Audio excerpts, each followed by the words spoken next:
Hi, my name is Dov Lesel. This is part 4 of the talk on bonds. This will cover what to buy if you are interested in buying bonds. The two best ways of buying bonds are as follows. Number 1, through a bond fund, and number 2, individual bonds from a broker. When yields are low, buy a short-term bond fund or keep your money in a certificate of deposit. Also, consider holding taxable bond funds in an IRA or 401k. Avoid target date funds or blended funds. Their fees are high, they're not transparent, and they may be buying bonds and selling stock at inopportune times. If you want to buy bonds through bond funds, buy them in separate mutual funds where the fees are lower and you can track the results more easily. Lastly, try to avoid high-yield funds. That's a fancy term for junk bond funds. They offer a higher rate of interest or yield, but they carry much more risk, especially in difficult economic times. These risks are only partially mitigated by a fund which is highly diversified. Number 2, my favorite way of buying bonds is purchasing individual bonds, specifically municipal bonds, or as they are sometimes called, Muni Bonds. There are several different types of Muni Bonds. They include general obligation bonds, which is backed by the full taxing power or responsibility of the issuer. The issuer can be a state, a county, a city, or even a school district. Another type of municipal bond are revenue bonds, which are tied to a particular repayment source. And finally, conduit bonds that are issued on behalf of perhaps a nonprofit like a hospital. Those often carry the most risk, especially if you are, for instance, in California. Probably the safest municipal bonds are the general obligation bonds issued by the state of California. Of course, you always need to look at how bonds are rated. Some of the issues, in order to have a higher rating, may carry insurance.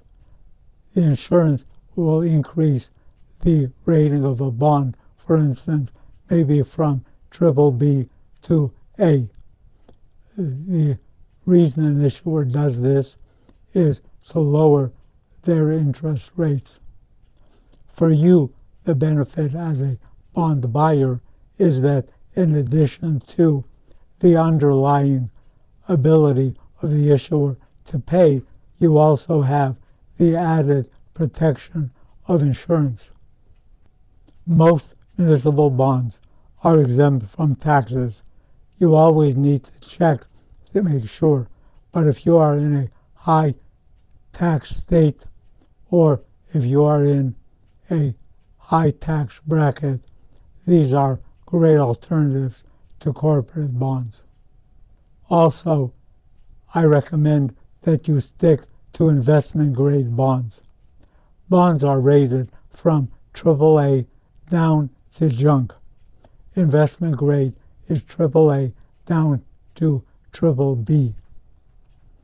They offer the best protection against default, and because they are investment grade, there are more potential buyers, so if you have to sell, it is easier to sell them. If the bond issuer is in your state, the bond will be exempt from both federal and state taxes. This can be a big benefit in high-tax states like California and New York, and especially if you are in a high-tax bracket. For me, the best choice of Muni Bonds are intermediate-term bonds. That means a maturity of approximately between 12 and 20 years. Intermediate bonds earn almost as much as long-term bonds and are less volatile. The exception to this rule is during periods of high inflation and high interest rates. It is a good idea, or can be a good idea, to buy longer dated or longer maturity bonds. Also, municipal bonds are generally safer than corporate bonds from the risk of default as a historical matter. Always remember, if the interest rates go up, the value of your bond will decrease. However, if you hold your bond until maturity, all else being equal, you will get the full face value of the bond back. Finally, what do I do? Over the years, I have been buying municipal bonds. That started 10 years ago, after the Great Recession.